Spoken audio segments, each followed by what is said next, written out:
Yesterday there was another, and listen, I have to say, good on them too.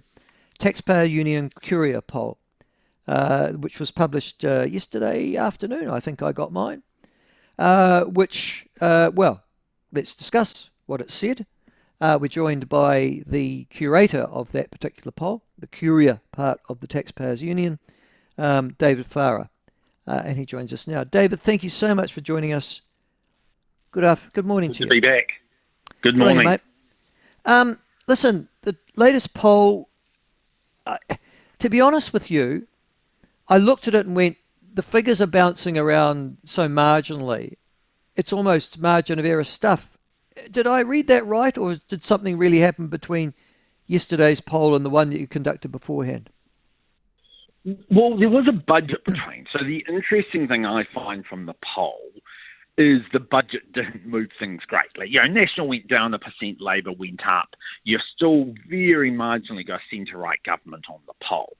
Considering the budget was one where there was all the fuss 2 weeks before over the pay equity stuff, and it was one of those budgets where there weren't any big shiny baubles to give out because basically the country's running a huge deficit and debt. I actually think that shows, I shouldn't say they got away with it, but what could have been a quite unpopular budget, people have roughly accepted, okay, we're not too happy, but we're not holding it against the government. Yeah, listen, the thing that I think that assessment's fair enough too. But I think the thing that gets me, David, is that you just mentioned about the baubles and giving it out and the budget and blah, blah, blah. Is there still a perception amongst a good number of New Zealand voters that as the government cuts and has to, that things aren't as bad as they are and where's mine? We still got that concept of me, do we? There's always a concept that, people see the need for what you could call fiscal discipline. And in fact, there'll be some poll data coming out from the TU shortly where we asked about spending in the budget. Was it not enough, too much, about right? And only around 20% of New Zealanders are saying it's not enough. So people overall do think we need to be restrained. But when it comes and impacts you, it's a very different. I'll tell the story of the UK, where Keir Starmer's government came in and they means tested the winter energy payment, which goes to the pensioners. Now, economically, right thing to do. Giving millionaires who happen to be 65 an extra $100 a month for their energy, or £100 is stupid. But my God, was that unpopular? So unpopular, they dropped 20% in the polls. Keir Starmer's popularity nosedived, and 9 months later they had to backtrack. And the UK, similar to us, is running a huge deficit, huge debt problems. So the lesson is that everyone wants fiscal restraint, but they don't want personally to be worse off. Yes. And that's where you have to be almost a bit surgical, trim KiwiSaver subsidies a bit, future pay equity claims, but not touch entitlements. Yes, at the top of this, before I interviewed this, I wrote two lines. No one wants to die, but everyone wants to go to heaven. That's sort of the line, isn't it, really? Very much so. And if there's a big crisis, you might be able to, as you sort of saw in the sort of late 80s, early 90s, a government can push through radical change and sort of carry people with you. Having said that, both those governments were very controversial and not particularly long-lived. Well, the Bolger government, as you know, you were there, was long-lived, but the first-term Bolger government was very different to the next two terms after Ruth retired. Yes, well, you can only upset too many people. Probably a euphemism. Yeah, showing the door by Bill Birch. I was just thinking that this morning, in actual fact. I've just been talking to Sandy Milne, a 91-year-old who's going to be standing for the council in Whakatane. And I remember him as a health researcher or sort of a health activist at the time, back in the 90s. But I was just thinking, Simon Upton got the boot, as I remember, and Bill Birch stepped into that portfolio of health, and then Bill Birch would also step in and take over finance as well. He was the Mr. Fixit of his generation, wasn't he?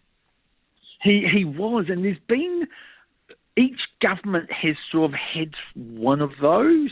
Yeah. He was the original, because I don't think in the Muldoon or Longy governments you had a Mr. Fixit that's of quiet competence. But in the Clark government, that was Cullen, basically, that when issues got beyond ministers, they got handed to Cullen. And then it was Joyce under the Key government. Probably Hipkins was probably the closest you'd come to under the Ardern government, being given COVID and health from the former ministers who weren't handling it well. And probably Bishop in this government is the person there. So, but Birch was very much, yes, Minister of Everything. In fact, when I was in the Young Nationals a few years after you, we had a little newsletter, and in it we did a diagram showing how laws are made, and on one page we had the official diagram showing ministerial consultation, bill drafting, first, second, third reading, select committees, and on the other page we had Bill has idea, Bill talks to Jim, idea becomes law. That's about right. Yeah, that's right. Yeah. Basically the reality. Yeah. Yeah. Well, and that's the way it should be after all. At least they were elected. No, they weren't unelected officials. Listen, the other thing about yesterday's poll, can I say, is Winston Peters' favourability rating. I found that fascinating. For a long time, he's been the bête noir of the National Party and National Party voters in particular. He's always been seen as somebody who is divisive and polarising. But for almost the first time I've seen, he is now in positive material in terms of his favourability rating.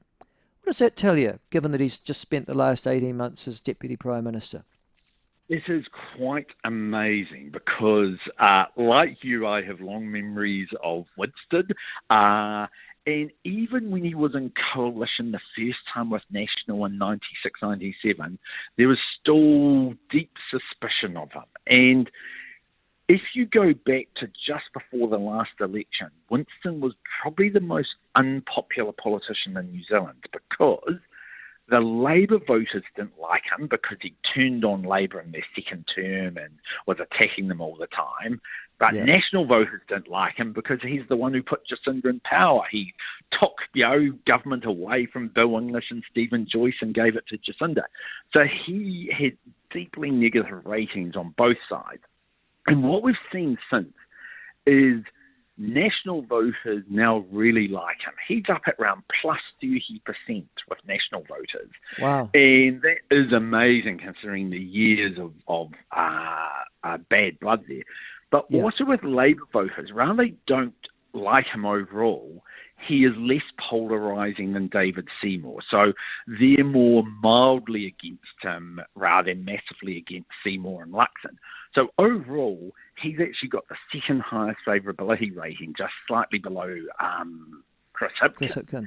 And that's very unusual for a third-party leader because generally, look, if you're a party that gets 10% of the vote, you might only have 10 or 15% like you, and there's always 30% or so from the other side who don't. So the Green Party co-leaders tend to be at minus 25, the Te Pahi Māori co-leaders minus 40. So to be plus one for a third-party leader is there. And I was thinking, if he was actually, if there was a National New Zealand First merger, he could take over as leader. Yeah, no, good idea. Never going to happen.